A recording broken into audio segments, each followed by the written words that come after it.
वो जल्दी से कुएं के पास गई और अपने कलश में पानी भर लिया। फिर वो वापस गांव की ओर चल पड़ी।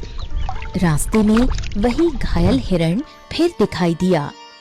अचानक हिरण ने मनुष्य की आवाज में कहा, मुझे पानी पिला दो, पानी, पानी। मैं प्यास के कारण बहुत कमजोर हो गया हूँ। अगर मुझे पानी नहीं मिला तो मैं मर जाऊंगा। पानी। ये सुनकर गौरी घबरा गई। हे भगवान, हिरण मनुष्य की तरह कैसे बोल रहा है? कहीं ये कोई राक्षस तो नहीं? विश्वास करो, मैं कोई राक्षस नहीं हूँ। तो फिर तुम कौन हो? मनुष्य की तरह कैसे बोल रहे हो? ये मैं तुम्हें नहीं बता सकता।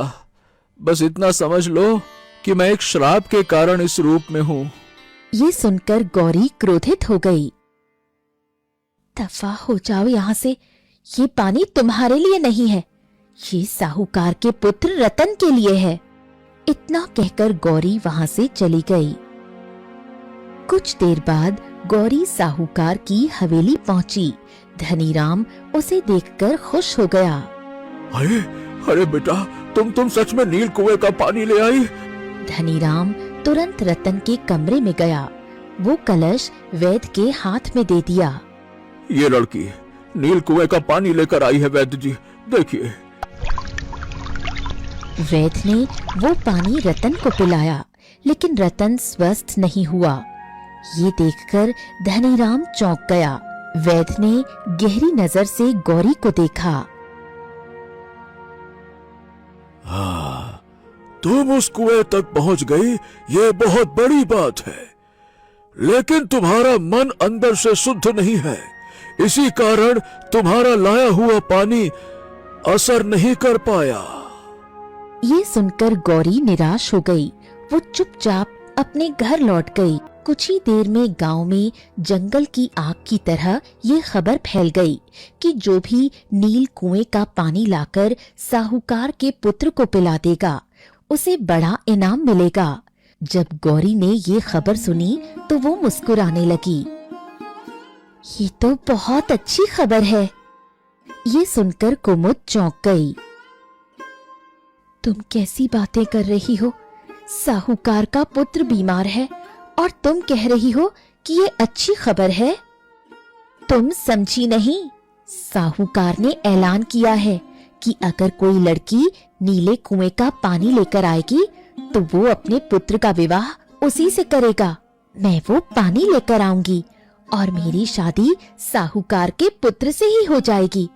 फिर मैं इस गांव की सबसे धनवान स्त्री बन जाऊंगी। इतना कहकर गौरी अपनी माँ कौशल्या के पास गई।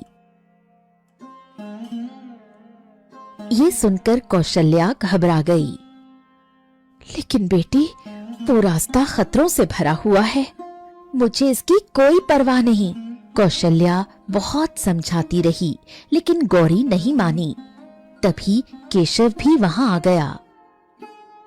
अरे बेटी, ऐसा मत करो।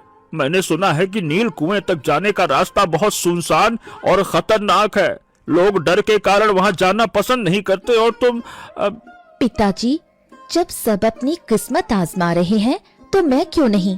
अगर मैं कामयाब हो गई तो आपकी बेटी जमींदार की बहू बन जाएगी। क्या आपको खुशी नहीं होगी? केशव चुप रह गया। कुछ देर बाद गौरी साहूकार धनीराम की हवेली पहुंच गई।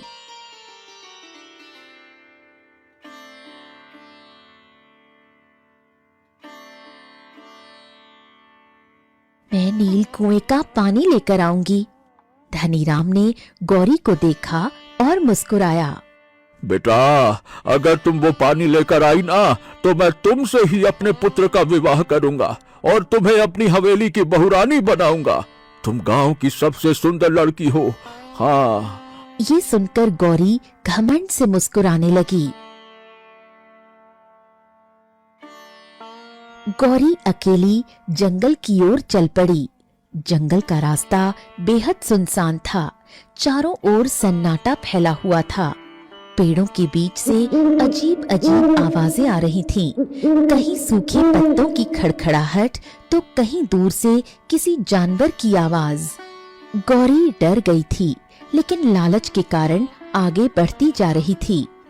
काफी दूर चलने के बाद उसे एक घायल हिरण दिखाई दिया। हिरण जमीन पर पड़ा करहा रहा था। ये हिरण तो बहुत घायल लग रहा है।